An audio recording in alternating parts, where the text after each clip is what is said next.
Hey, what is going on, everyone? Katana Taco here, and we're gonna be talking about Dragon Ball Super manga chapter 67. Now, this is somewhat the end of the Moro arc, where we basically get to recap that yes, Moro is dead definitively. Everyone is somewhat celebrating, even the people on planet Yardrat and whatnot, with even Vegeta somewhat questioning where did that massive ball of energy that came from the previous chapter, him not knowing that it came from Uba, neither did Goku. And we do get someone to see the final interaction between Grand Supreme Kai and Oob, somewhat bidding farewell in it.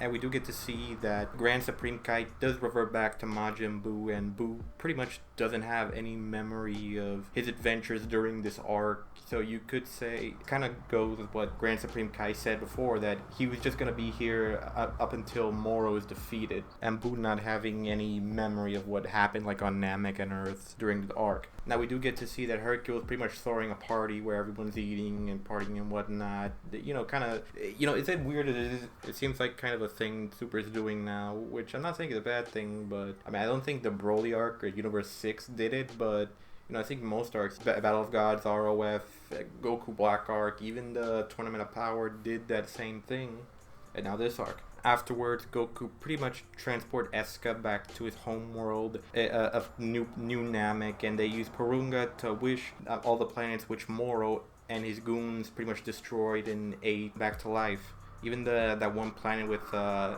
think Hui Pui's race was, Planet Zune or something like that. And so, several days afterwards, Goku, Vegeta, and Buu are taken back by Jocko to the Galactic Patrol HQ to a ceremony, because they were basically the guys that pretty much killed Moro, which in fact they did, because Goku landed the final blow. Vegeta helped power up Goku. Buu, or I guess Grand Supreme Kai technically as well, helped with Oob get the energy. Jocko was the one who reminded Grand Supreme Kai in the previous arc, and so everyone gets their medal. And shocker of all things, Maris is back to life for some reason. Where it's pretty much, to Goku and Vegeta's shock, did see him pretty much vanish, erased from existence. And even Maris said, yeah, I was erased as an angel.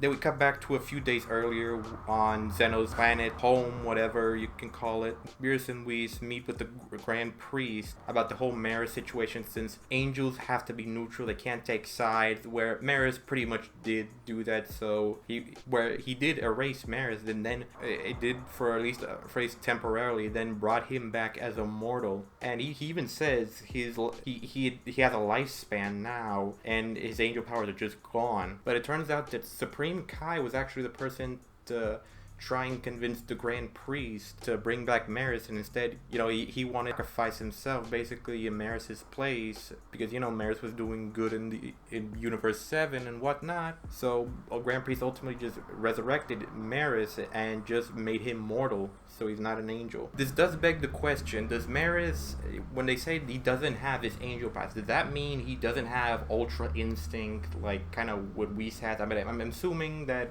Whis is somewhat stronger than Maris, but it's possible he doesn't have Ultra Instinct, but he does have some powers, or is he just like completely mortal like Jocko and whatnot? Who knows what this actually entails? So it's unclear if Maris actually has his powers, or maybe he's somewhat relevant to the Z Fighters and power-wise. Who knows? Maybe we'll get to see him in like another arc in the future, kind of like how Broly is kind of put on the back burner for now. So we get to Beerus, Whis, and Supreme Kai's punishment, which is honestly hilarious, where Beerus and the Grand Supreme Card have to act like horses for both future and present Zenos, because they gave Zeno's bodyguards like a vacation or something. I'll admit it's pretty hilarious. It kind of reminded me of that one edit in an episode where the Eds basically were forced to be horses for like Jimmy and Sarah. Y'all remember that? Man, I feel old. So anyway, I still pretty much found it hilarious, because when you actually think about it, it's actually kind of Whis' fault, because he was supposed to be in charge of Maris, and he let Maris do what he wanted, and that's what mainly led to him being erased and brought back as immortal. But you do have to remember, Beerus was the one who pretty much wanted to do nothing, while Goku and Vegeta were getting beat like a piñatas by Moro. So it was kind of his fault as well for him not really doing his job of the god of destruction and whatnot. So now him and the Supreme Kai have to be horses for the two purple Stewies that are Zenos, I guess. And we see Beer is pretty much angry that Goku, Vegeta, and some of them are just partying up at the Galactic Patrol HQ while they're being forced to be the playthings of the two Zenos, which is still pretty hilarious. A little bit of time passes and we get to see Jocko and this other Galactic Patrolman somewhat visiting the prisons where the other prisoners were that escaped with Moro are back there, all except for like Moro and 73, which pretty much died. And we get into an interesting conversation with them where they basically, one of them tells them that like, are they sure that 73 is dead? And they interrogate the prisoners about this one like distress signal, like a faint distress signal that's coming from the same crater that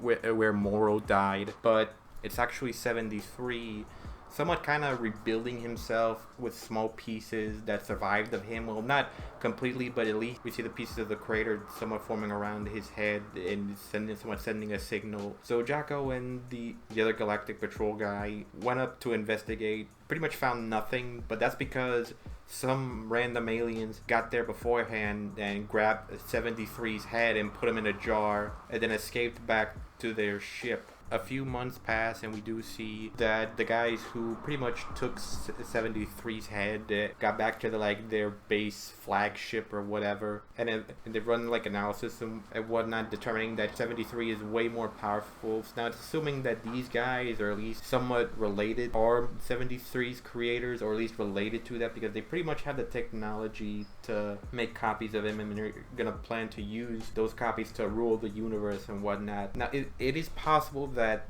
the OG 73 pretty much has like Moros and Marises and I think maybe Gohan, Vegeta, maybe Piccolo's copy abilities still in him somewhat. But we do see somewhat of another ship. This guy, someone named Granola, talking to some other guy on their intercom or whatnot, named Oatmeal. This guy raids the ship that 73 is on, fights everyone on board, kills some of the 73 clones, or I guess not 73 clones, like OG 71, 72, that thing.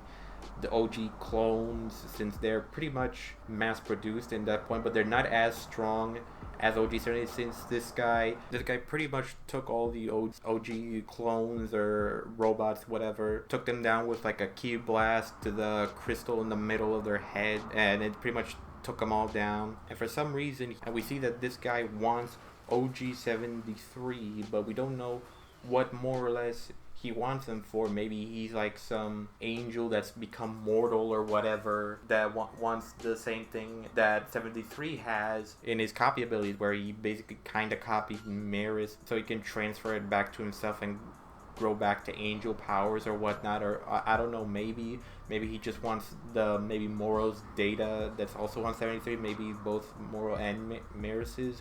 Who knows what this guy is, since I'm pretty sure they said the new arc is Granola the Survivor, and this guy looks like he's going to be the main antagonist. So who knows what's in store for Granola the Survivor arc and whatnot. So we're going to have to more or less wait till like for the next chapter to come out and see. But this is pretty cool. We're getting setups for the next arc. Honestly, I kind of enjoyed the Moro arc. Yeah, it was a bit bumpy. Like, I mean, it kind of did drag out a bit at the end with the whole Goku giving Moro a sense of being and trying to get him to surrender, even though he was pretty much irredeemable, kind of like Cell and Kid Buu in a sense. There was no redeeming him. But I did enjoy the arc. It was pretty good. Felt different and whatnot. And gave more characters some more spotlight. Kind of like Buu, which he pretty much for the vast majority of Super, minus some like anime stuff before Tournament of Power, pretty much did nothing but sleep and whatnot. Pretty much he was in the back burner, where we do get to see him do more stuff and even somewhat expanding upon the Grand Supreme Kai and his powers and whatnot. But that's more like